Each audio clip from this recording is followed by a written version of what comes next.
آپ نے جس طرح کے آئینی قوانین بنائے ہیں، جس طرح کے آئینی قوانین میں آپ نے ترمیم کی ہے، میں اعلان کرتا ہوں کہ میں سرعام اس کی خلاف ورزی کروں گا اور 15 سال اور 16 سال اور 12 سال اور 10 سال کے جوانوں کی شادیاں کراؤں گا اور ان میں خود بیٹھوں گا۔ آپ بتائیں گے کہ پھر آپ کس طرح میرا مقابلہ کرتے ہیں۔ میں آپ کے قانون کو چیلنج کرتا ہوں، میں آپ کی قانون سازی کو چیلنج کرتا ہوں، میں آپ کی ذہنیت کو چیلنج کرتا ہوں۔ آج ایسا مجھے محسوس ہو رہا ہے کہ آپ کچھ دباؤ میں ہیں اور نارمل موڈ میں نہیں ہیں، تو اس ایوان کی کارروائی میں آپ کے موڈ کا بھی بڑا رول ہوتا ہے۔ کچھ تھوڑا سا اپنے آپ کو نارملائز بھی کیا جائے، نیوٹرلائز بھی کر لیں اپنے آپ کو، تو پھر انشاءاللہ ہم اپنی بات بڑی اچھی طریقے سے ڈیلیور کر سکیں۔ مولانا صاحب، یہ وہ کرسی ہے جہاں نہ حکومت خوش ہوتی نہ اپوزیشن خوش ہوتی، تو یہ سب سے مشکل کرسی ہے، اور دباؤ میں تو میں ہر وقت ہی رہتا ہوں کہ ان کو بھی بچانا ہے، ان کو بھی بچانا ہے، ان کو بھی موقع دینا ہے، ان کو بھی موقع دینا ہے، مگر میں اس دباؤ میں نہیں آتا جو زبردستی کرانے کے لیے یہاں کھڑ کے لیا جاتا ہے۔ میں نے کہا تھا تشریف رکھ کے۔ جی شکریہ۔ بات زبردستی کی نہیں ہے، ایک رکن ایوان کی حیثیت سے گفتگو کا اور اپنی بات کرنے کے حق کی ہے، سو وہ ہمارا حق ہے۔ قانون سازی ہوئی اور اس قانون سازی پر، اسی فلور پر ہم اپنے تحفظات کا اظہار کر چکے ہیں۔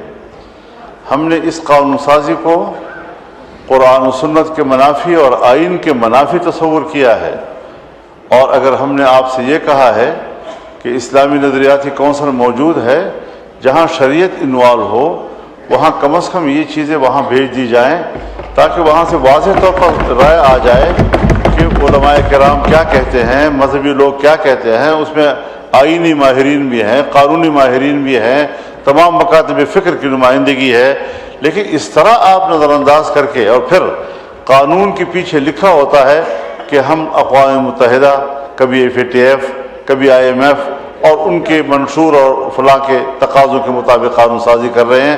ہم نے تو اس آئین کا حلف اٹھایا ہے، ہم نے تو اقوام متحدہ کے منشور کا حلف نہیں اٹھایا۔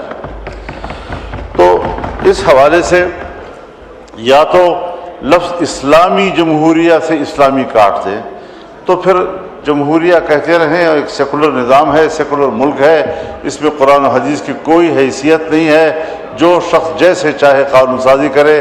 کس کی پیروی ہو رہی ہے، کس ایجنڈے کی پیروی ہو رہی ہے، اس پر میں اپنے شدید احتجاج اس ایوان کے فلور پر نوٹ کرا رہا ہوں، اور یہ بات واضح کر دینا چاہتا ہوں کہ ہم ایسے قانون ملک پہ چلنے نہیں دیں گے۔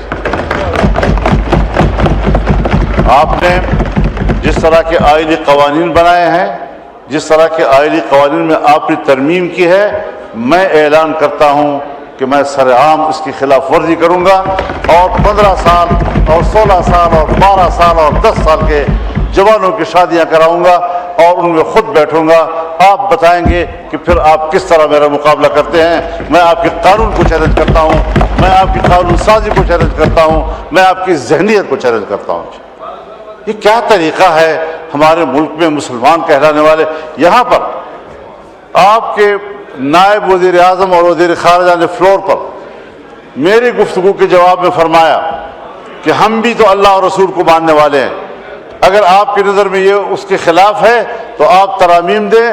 میں نے ان سے فون پر بات کی اور میں نے کہا کہ آپ نے فوری طور پر مجھے جواب دیا ہے، ذرا اپنے ماحول سے مشورہ کر کے آپ نمائندگی لے لیں، مینڈیٹ لے کر پھر آپ بتائیں، ہم ایک کمیٹی بنا کر آپ کے ساتھ بات کرنے کو تیار ہیں۔ انہوں نے کہا ٹھیک ہے۔ اس کے بعد کوئی سوال جواب نہیں ہے۔ یہ ڈنگ ٹپاؤ والی سیاست جو ہے یہ شاید مناسب نہیں ہے۔ پاکستان اس طرح کیسے چلے گا؟ آپ تو جمہوریت کو شکست دے رہے ہیں، اور جو مسلح گروہ جو بیانیہ لے کر اٹھے ہیں، آپ قدم قدم پر ان کو تقویت دے رہے ہیں۔ ہماری توانائیاں یہاں پر کس بات پہ ضائع ہو رہی ہیں؟ ہم کس چیز کے لیے یہاں آئے ہوئے ہیں؟